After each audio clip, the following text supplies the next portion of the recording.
Denicia Cadena is the Policy and Cultural Strategy Director at Young Women United, or YWU, an organizing and policy project by and for young women of color in New Mexico. Denicia is a queer Chicana, born and raised in Mesilla, New Mexico. She leads YWU's communication strategies to move community-based policy change and culture shifts, and has deep experience working on issues of reproductive justice, racial justice, and queer justice. A proud sister, aunt, and daughter, and friend, Denicia couldn't imagine herself without all those strong women that have shaped her. As a welder and a sculptor, Denicia knows that some ways of knowing and understanding can only be expressed through art. Denicia holds a BA in History with a concentration in Diaspora Studies from Amherst College. Denicia. Hi, good afternoon, everybody. And I want to start by first saying that I'm very thankful to be in Tennessee and New Mexico. Connection to land is very important, and I'm in particular thankful to be in this land of Tennessee, where of people who were indigenous to here, and also people that were brought forcibly to this land, and get the sense that in Tennessee and across the South, like in New Mexico, that place is very important. So as I was introduced, when people are reading your bios, you always forget little things about yourself because you haven't read it in a while. But I'm the Policy and Cultural Strategy Director of an organization in New Mexico, Young Women United. And we lead policy and community organizing work for young women of color. And we're working so that all people have the access to the education, information, and resources they need to make real decisions about their bodies and lives. And for some time, we've worked around the intersections of addiction, incarceration, and mental health for women of color and indigenous women. Do my slides. So I'm going to talk super briefly about our work, and like I said, in New Mexico, land is very important. So we started this work around addiction really because of tragedy. So several years ago, 11 women were found murdered in a mass grave on Albuquerque's west side.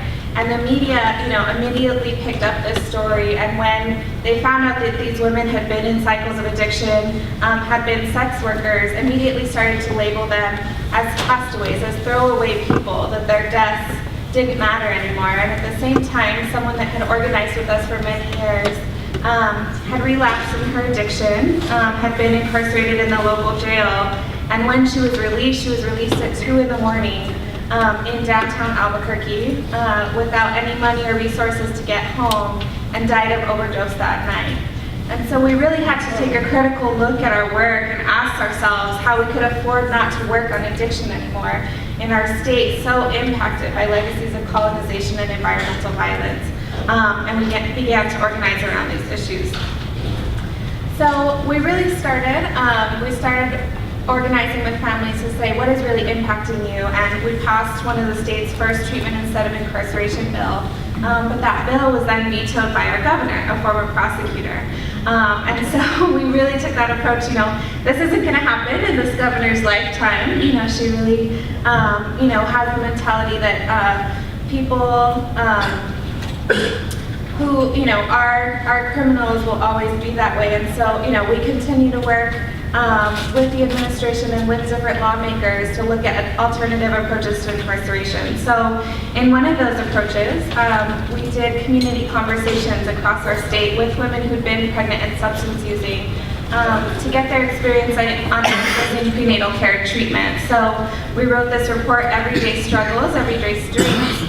And what women really described to us was that their pregnancy was the most fearful time in their life.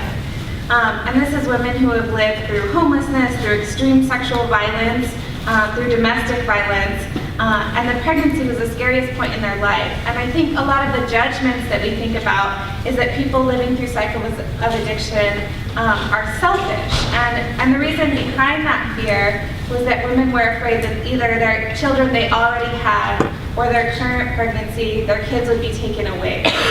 And so we really start to look at how can we change the system so that our medical providers and medical systems aren't criminalizing the families that are seeking care from them. What really came across in these reports were these two ideas that women were so often told in community, you must love your drugs more than your kids, or if you really loved your kids, you would just stop using. So think things that obviously to many people in this room don't make sense, but that women who are pregnant and using hear every day, and the particular judgment that women of color face along the intersections of their gender and their race.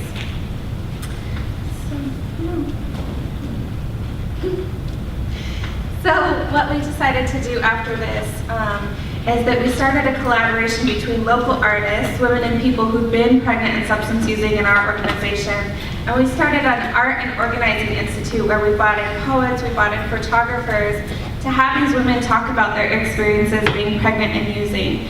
And I definitely want to say that this is not something for everyone to do. When you're working with people who are substance using and pregnant and have been at those intersections, a drop-in approach where you work with someone one time doesn't work. It takes building real trust and community. So the very first thing that we started with was building a community altar to honor the experiences of people that had been in that space and what they had lived through, and to truly let people know that it wasn't going to be a space of judgment, but one of support, that we could build real change in our communities. So during that process, actually was when Tennessee was considering passing this law. And so this picture here is actually women that were pregnant and substance using in New Mexico showing their support against legislation in Tennessee and talking about the real harms of what it would do to families in Tennessee and what potential legislation across our country could do in particular to women of color. So we see these beautiful pictures of support to the women of Tennessee. So Myra saying the women of Tennessee, I'm your friend, you have my support. And I know this picture is hard to see, but she actually used the hashtag #IamYou, the woman on the right, saying, these issues are critical to all of our communities, and we know who's going to be harmed. So from this, like I said, we built a collaboration with 3 local artists to sort of visually translate what the women and people were feeling about these issues in their communities. So they ended up building this public education campaign called We Are More Than Addiction. And it came out of a real feeling of people not acknowledging that people could be parents and be struggling with addiction at the same time and still retain their humanity. So this picture in particular, the women talking about how, addiction it is not simple and is often complicated, and sometimes you're in between the storm and the sunshine, but that it's a process and that love is consistently there.